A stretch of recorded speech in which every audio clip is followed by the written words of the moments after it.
Yo, what's going on, everyone? It's Joe back here again on another vid, with another vid on Joe Talks, and today I'm gonna be talking about Shedeur Sanders.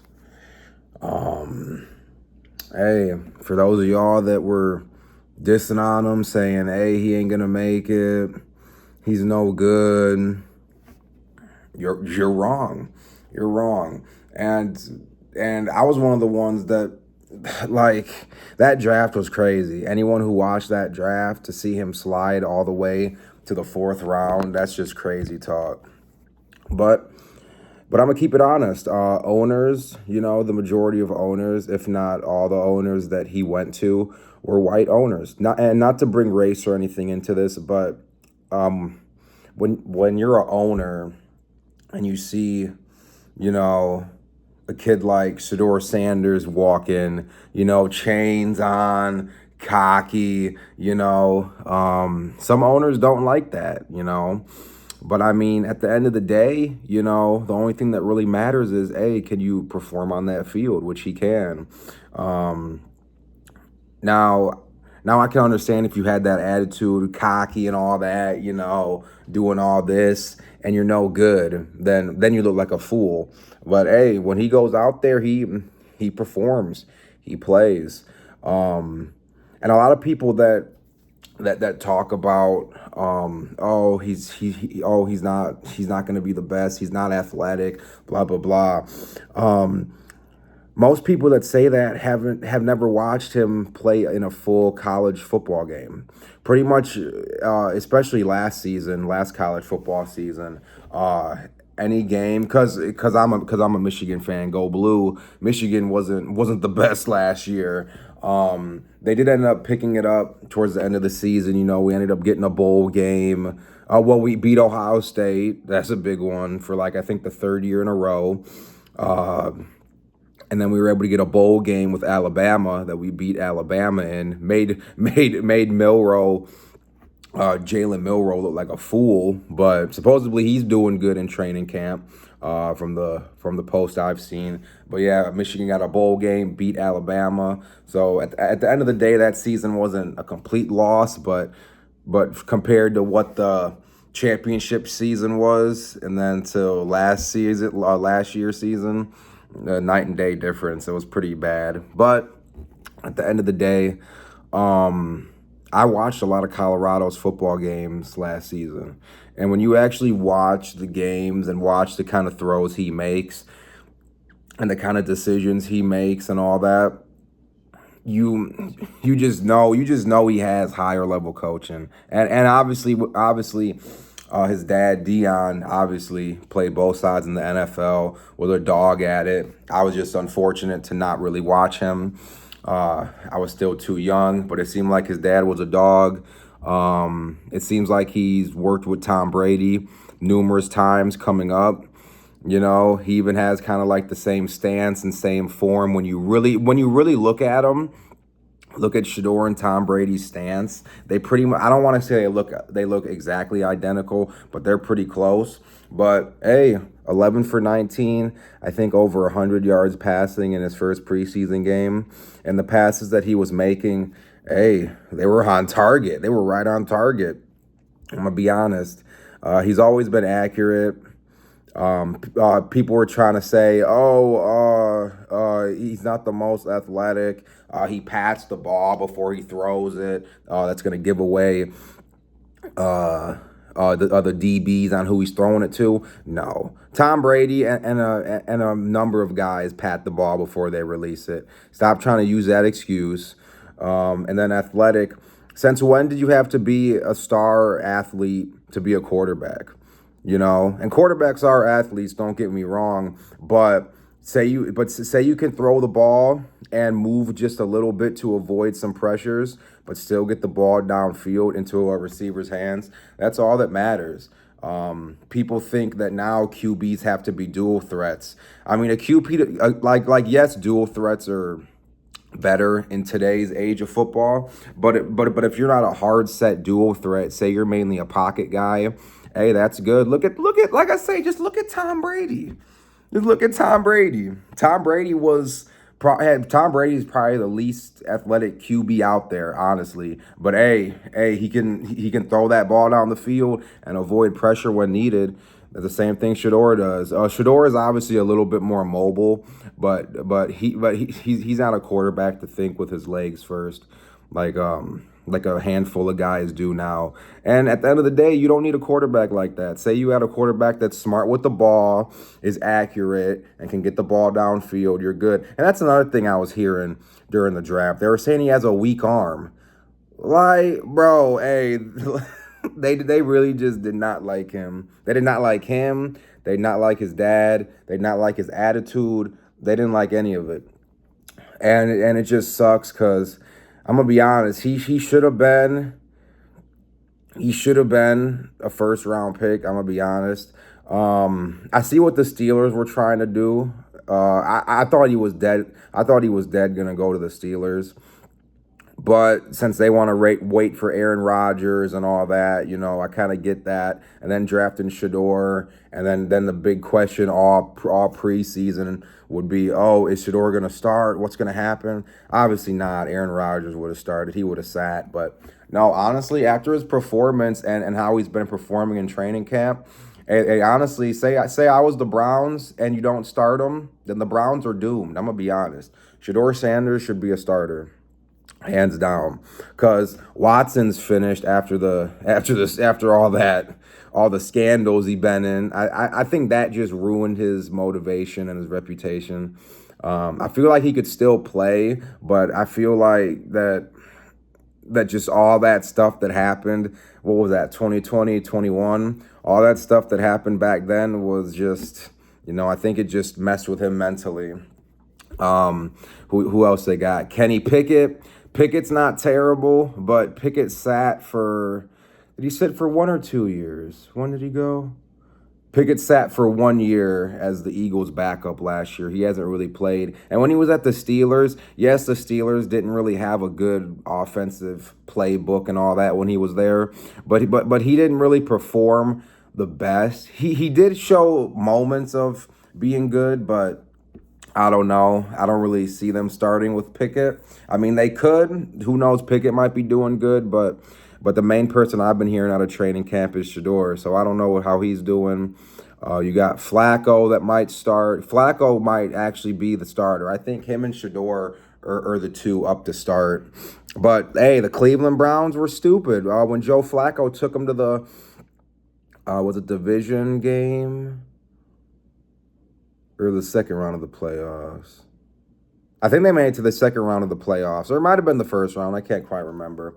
But when Joe Flacco was slinging that bitch and got him to the playoffs, I don't know why they didn't just, re-sign him. Instead, they let him go, and he went to the Colts last year. But now he's back again. But the Browns just seem like a down bad organization, honestly.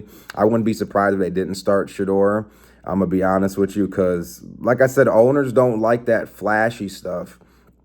They do not like that flashy stuff and that cockiness. Even if you can back it up, they just don't like it for whatever reason. But me, I'm always someone that looks at the film, looks at the games, and I'm going to be honest, Shedeur can play.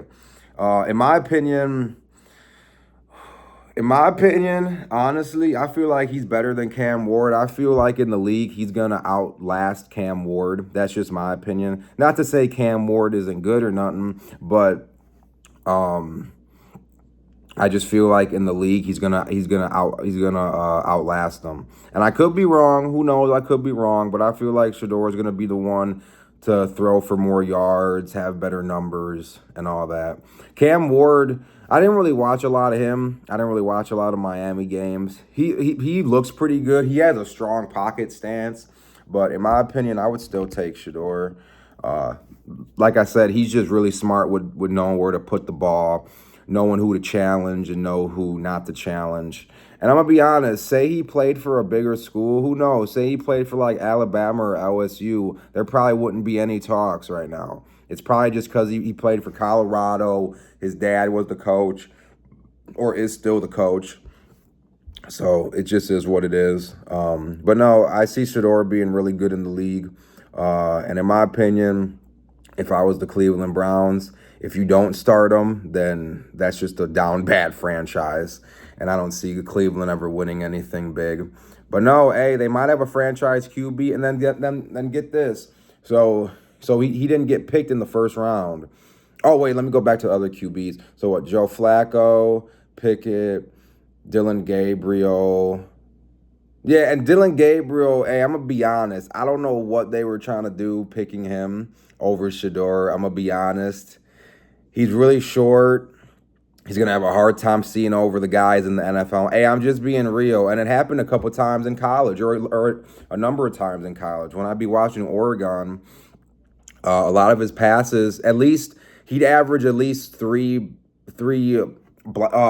hit downs a game. I can't think of what they're actually called. 3 bat downs a game because he's just really short. And when you're short like that, it's kind of hard to see the routes, see where your guys are, see where defenders are. Even if you have the plays memorized and know where they're going to be, it's hard to see defenders. You could throw a lot more picks. And then when the ball gets tipped at the line of scrimmage, it could get tipped up in the air and picked like that. It's just, I don't know what the Browns were thinking. The Browns just seems like a down bad organization, like I said. But, yeah, that's something I do not get. But if Shedeur Sanders does not start, then, yeah, the Browns are just doomed. But, yeah, that's why I said there's really no other person besides Joe Flacco, in my opinion. Maybe Pickett if he's showing up, but I think it's going to come down to him and Joe Flacco. And I feel like maybe they'll start Joe Flacco at the first couple games and say Joe Flacco isn't getting it going or whatever. Then they'll probably throw Shedeur in. But I'm gonna be honest. Say you put Shedeur in, I see them being a pretty good team because they've always had a good defense. And then especially with the defensive mind, Jim Schwartz, I'll give Jim Schwartz that. When he was at Detroit, that was probably Detroit's best defensive period. Just their offense could not get nothing going. But that was probably their best defensive period was when Jim Schwartz was here in Detroit. They just couldn't get points on the board to score. But yeah, they got a defense. They just need an offense. They're kind of like the Steelers. The Steelers had defenses for years, but can never get an offense. Ever since Big Ben retired, it's pretty much been cooked. But somehow, Mike Tomlin always knows how to make the playoffs, so they're always in the playoffs. But yeah, I don't know. Not to get too off topic, but I'm gonna be honest. 11 for 19, I think it was, and over 100 yards, like I said earlier in the vid. Hey, that's pretty good for his first NFL preseason game. I'm gonna be honest. And yes, people are gonna say, "Oh, it's just preseason, just preseason." Well, I mean, at the same time, when you're out there playing, so I'll say this: when preseason games are playing, and teams have a lot of their a lot of their rookies, a lot of free agent guys playing, it's like a real game because at that point, everyone is playing for a job. So guys are going to come out there, even though it's not talked about or really shown as a big game. It's pretty much sign or be cut to the guys that are on the field. So all them guys are playing at max speed, 100%. So that's all I'm gonna say with that is Shedeur was making them throws with guys that were playing 100% to their ability. That's trying to get on the team and get paid. So at the end of the day, yes, you could say preseason. Oh, it's just preseason, but there are guys like rookies, undrafted people that are trying to play hard to get a spot on the roster. But hey, who knows? And the Browns could really capitalize off this if they're smart. Because remember, like I said, Shedeur was drafted in the fourth round. So he's not signed in no big contract. So say you come out here and make him the starter. Even though I'll say this, I think it's a 1-year contract he signed. It was really low. I think it was like for 4.5 mil or 4 mil, something like that. I could be wrong, but I think it was somewhere in that range. I think it's a 1-year deal or a 3-year deal. I can't remember. But I'm going to be honest. Say he comes out here and balls out, gets him to the playoffs and whatever. That is if he starts this season. If he starts this season and gets into the playoffs and balls out, then all right, cool. He's probably going to ask for more money. Who knows? But at the end of the day, this could be a really smart move for the Browns, cap-wise, because, hey, quarterbacks are messing up cap spaces, I'm going to be honest. But, hey, you got to pay the mans. Hey, so, quarterbacks are really raising the caps on NFL teams, and it's getting kind of bad. But, hey, say you're a smart team and know how to operate with cap space, then you're good. Like Dallas, Dak 60 mil a year. Crazy. And then Deshaun Watson, yes, I get it. You signed him after he was balling in Houston. Because when Deshaun Watson was balling, when he first came in the league, he was balling. He balled down in Houston. And then he got traded to Cleveland. Cleveland signed him to a fully guaranteed contract. Crazy. Fully guaranteed contract. And then he came to Cleveland, started, doing whatever got going on. And then he kind of fell off. So that's another wasted contract. And then, yeah. But I'll say this, the majority of contracts are well-deserved. Trust me, I'll pay the people. I 100% agree with that. But, yeah, the cap spaces are getting out of control. So say Cleveland can start Shedeur and keep him on that contract for, let's say he starts this season, count this season, keep him on that contract for 1 to 2 years maybe even 3. Like I said, I'm not sure if he's going to want to ask for more money. I think it's a 3-year. I could be wrong. It might be a 1-year. It's either a 1 or 3-year deal. Nothing big. So, hey, Cleveland could be really smart with this. And they just signed Myles Garrett to some big money. So, hey, it ends up working out, in my opinion. But at the end of the day, I feel like Shedeur Sanders should start. Say Cleveland don't start him, then, hey, unfortunately, and I hate to see, this will be the first time a good player gets literally shadowed, or not shadowed, but just I don't really know that, I don't even know the right word for it, just canceled out from the NFL, I guess. Especially a player, like I said, he ain't bad. For people that actually watch games, like I said, I watched them in Colorado a lot last season. I watched a lot of games. Michigan was bad. So when Colorado was on, a lot of times I'd be over there watching them. And like I said, if you actually just sat there and watched him play, you'd see the type of throws, type of decisions, type of choices, all that he makes. And he had no O-line. So like about 60 to 70% of the time, he was running from guys and making throws on the move. And then people want to say, oh, he's not athletic. Oh, when he taps the ball, it's gonna get defenders. Like, it ain't gonna do anything. I see him being, like I said, a really good QB, and it's unfortunate to see him fall so far in the draft. But at the same time, he comes from money. His dad, Dion, like I said, was a baller in the NFL, and he played baseball too. So money ain't an issue. So so at least it's nothing like that. But at the end of the day, give the kid his props. But it seems like he's just gonna have to keep showing himself. Like I know he can. Like I said, say he comes out and plays like he continues playing, it's over. Like, say he plays like how he played in college, and then Kevin Stefanski, the offensive-minded head coach, good plays. You see what happens when he has QBs that can actually run the system right. Joe Flacco loves that system. You seen how he was slinging that ball all down the field, not last year, but the year before when they went to the playoffs. You seen how he was slinging that bitch, and then Deshaun Watson comes in. And so when you have a quarterback that knows that system, it's great. When you have a quarterback that doesn't know that system or isn't getting it, it's bad. And that's been Deshaun Watson. And Shedeur, he a smart kid. Like I said, I see him learning the offense and doing all that. But that's going to end this video off. I didn't realize I was coming up on 19 minutes. Just wanted to make this quick rant video to all the people that were saying, oh, Shedeur ain't good, Shedeur ain't this. And yes, it is the first preseason game. And yes, they're going to be bad games. But at the end of the day, for what Cleveland has, I feel like Cleveland needs to go ahead and start them, to be honest with you. Who else you have better? Like, just look at the roster. Who else? No one can tell me Gabriel's better. Ain't no way. No one can tell me No, honestly, no one can tell me Deshaun Watson's better. I'm gonna be honest. No one can tell me he's better.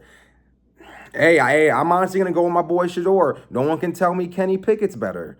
I'm just being real. The only one that you can tell me that might be better is Joe Flacco, and that's just because he's been in the league for decades now, and he's the OG with it. So that's the only person I see. That's why I said from the outside person's view, it got to come down to them too. And then all the teammates seem like they're on Shadeur's back. It seems like all the teammates like him. So what's the issue? So I really hope the owners don't pull no BS, especially with Deshaun Watson, because the only reason that they're trying to force Deshaun Watson to play is because he's on that fully guaranteed contract, and they don't want to take that as a full loss, even though it seems like it already is a full loss. But I don't know. Cleveland seemed like they got a lot of problems to work out. I don't know. I'll say this though. Say Cleveland has another bad season this year. I see them clearing house. And it's unfortunate because Kevin Stefanski is a good coach. He just got put in a bad situation with a QB that doesn't understand the system.